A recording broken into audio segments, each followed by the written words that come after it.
It is, and that's exactly where Singham fits in. He's been in China since 2017. He had a consulting business here, a tech company. He sold it for $1 billion. And what he does now is he has a consulting company in Shanghai that's run by himself and some other members of the Communist Party. It's all fused. So he's in the grip of Beijing. And they're pumping money into nonprofits here. Two big ones are the People's Forum in New York City. He's given about 20 million through front groups to that organization. And then also the Answer Coalition.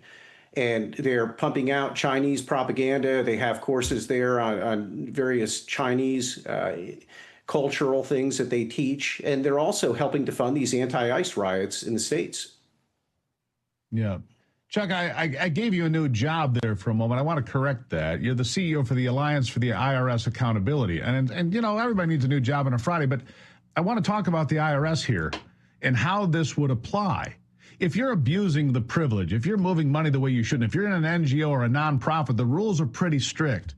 Why can we not use the IRS to go after some of these people? I want accountability too. Look, transparency without accountability is useless. We need people to be held to account, and that's in a variety of places in American life today. But what do you say? Absolutely. The IRS should be the tip of the spear, and they can be. We've been talking about this for a long time. Strip the tax exempt status of these groups, the People's Forum, the Answer Coalition, any of these groups that are receiving foreign funding that's coming from China. If you strip the tax exempt status, you can cut off the money train and stop it right in its tracks. And then you can move on to the prosecutions and so forth.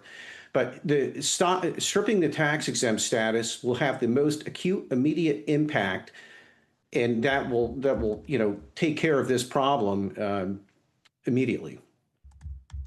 Yeah, we really need to reel this in. Look, I don't know what the president's plan is with election accountability, but it's incredibly important. And look, you got people like Singham. He came here and made a fortune, right? He made a fortune in America and then goes to China to attack America.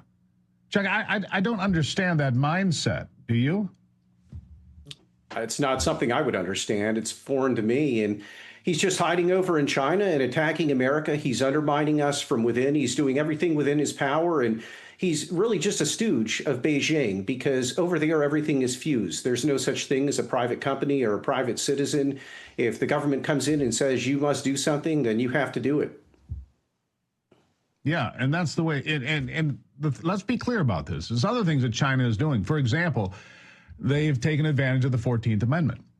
For people that don't know, China sent pregnant women to the United States to have their children here. The babies are born, then they go back to China. 1 million of those children are going to grow up. They're going to be 18 years old. They're going to return to this country. They're going to be American citizens with voting rights, citizenship rights, and everything else. They are gaming the system. We need to wake up, don't we? We do. China has a mentality of unrestricted warfare.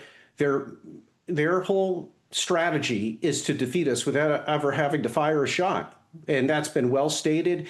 There's a book called The 100-Year Marathon that was written by an individual over at the Hudson Institute. This is very well documented, and there is no strategy that is beyond the Chinese to go ahead and try. And they're very granular, too. They get down to the local level and then try to influence state and local politics. So people sometimes think this is just a national play, but really it's everywhere.